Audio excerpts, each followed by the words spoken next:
عورت میں انکار کرنے کی جرت ہونی چاہیے۔ ہر ایرے گیرے سے بات کرنا عورت کا معیار گرا دیتا ہے۔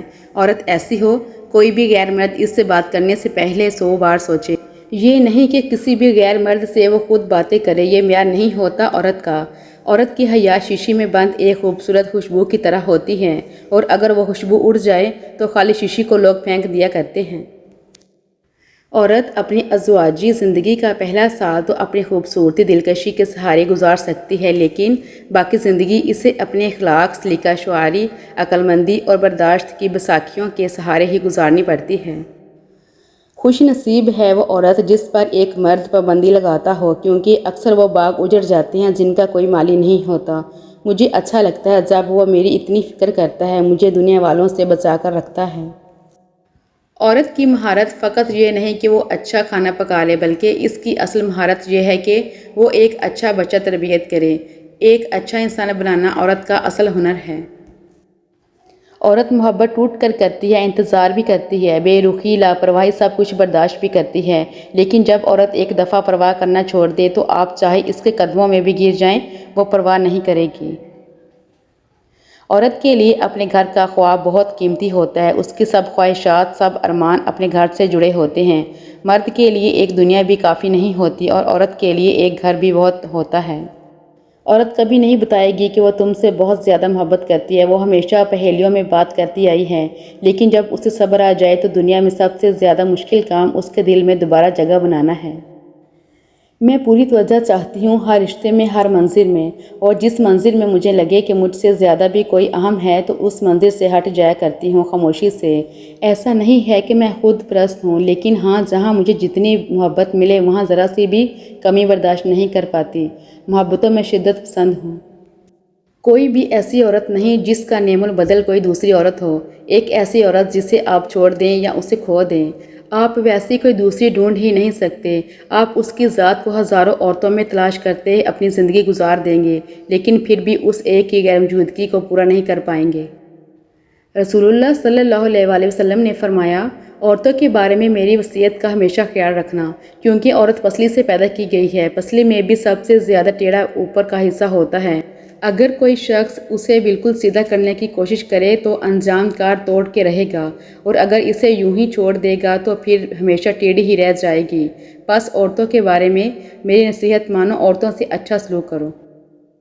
مرد کے لیے عورت ہمیشہ آپشن ہوتی ہے، ایک سے زیادہ آپشن، یہ نہیں تو وہ صحیح، اور عورت اسی مرد کے لیے اپنا سب کچھ وارنے کو تیار رہتی ہے جو اسے آپشن سمجھتا ہو۔ عورت کے جسم سے نکل کر، عورت کے ہاتھ میں پل کر، عورت کی جوانی کھا کر جب تم طاقتور بن جاتے ہو تو عورت ہی آپ کو کم عقل، کمزور اور جاہل نظر آتی ہے۔ حیا کی سیڑھی سے اگر عورت کا پاؤں پھسل جائے تو پورا گھرانہ منہ کے بل گرتا ہے۔ جو عورت عطر لگائے اور پھر لوگوں کے سامنے سے گزرے تاکہ وہ اس کی خوشبو سونگے تو وہ زانیہ ہے۔ لباس خریدتے ہوئے ایسا کپڑا لیں جس میں سے آپ کا جسم نظر نہ آئے۔ عورت کے ایک بچے کے پیدا کرنے پر 75 سال کی نماز کا ثواب اور ہر ایک درد پر ایک حج کا ثواب ہے۔ رتبہ عورت کا کتنا بڑا رکھا ہے رب نے، رحمت بن کے آتی ہے اور جنت بن کے جاتی ہے۔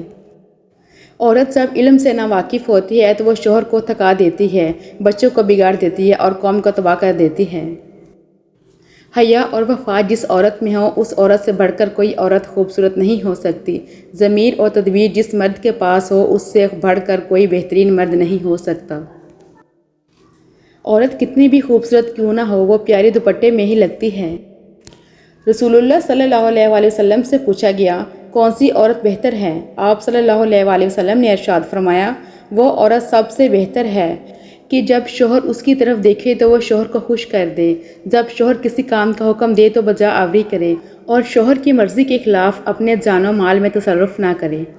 جب عقل آتی ہے تو شادی ہو جاتی ہے، محبت کی عمر آتی ہے تو بچے پالنے پڑتے ہیں، آرام کا وقت آتا ہے تو بیماریاں گھیر لیتی ہیں، اور جب زندگی کی سمجھ آنے لگتی ہے تو دنیا سے جانے کا وقت آ جاتا ہے۔ عورت کو اگر من پسند مرد مل جائے تو اس کے سارے ارمان پورے ہو جاتے ہیں، اور اگر مرد کو من پسند عورت مل جائے تو وہ گھر کے سارے کام کرنا سیکھ جاتا ہے۔ عورت نہ تو مرد کی امیری سے متاثر ہوتی ہے نہ غریبی سے، وہ تو اس بات سے متاثر ہوتی ہے کہ مرد اسے کتنی عزت دیتا ہے۔ عورت کے جنازے میں گھر کے افراد کہتے ہیں میت کا منہ ڈھانپنے غیر محرم نہ دیکھیں۔ اللہ کی قسم زندہ کے لیے بھی یہی حکم ہے۔ عورت ماں ہو تو سراپائے دعا، بیٹی ہو تو حیا، بہن ہو تو درد آشنا، بیوی ہو تو مہر وفا۔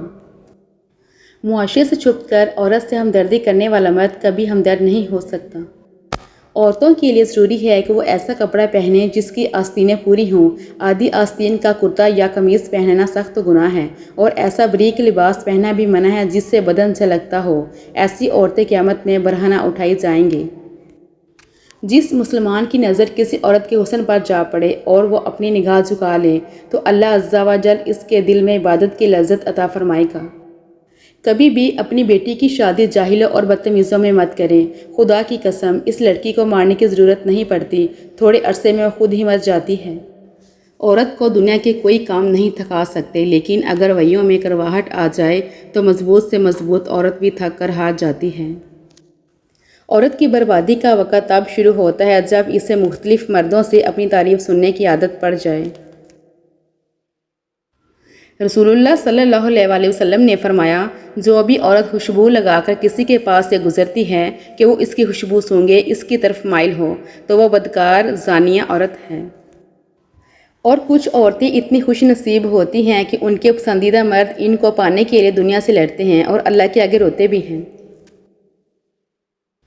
ساری عورتیں خوبصورت ہیں مگر حسین ترین عورت وہ ہے جسے صرف اس کا محرم دیکھے، اور جو لڑکی اللہ کی بات مانتی ہے اللہ پاک اسے کبھی ٹھوکر نہیں لگنے دیتے۔ عورت کی کل کائنات اس کی پاکیزگی اور حیا ہے، اور اسلام کی شہزادیاں تو پردے میں ہی اچھی لگتی ہیں۔ حیا ہی عورت کی اصل زینت ہے۔ ایمان والی عورت کا اصلی زیور سونا چاندی نہیں بلکہ پردہ اور حیا ہے۔ پردہ عورت کی عزت و آبرو کا ضامن ہے۔ پردہ مسلمان عورت کی شان ہے۔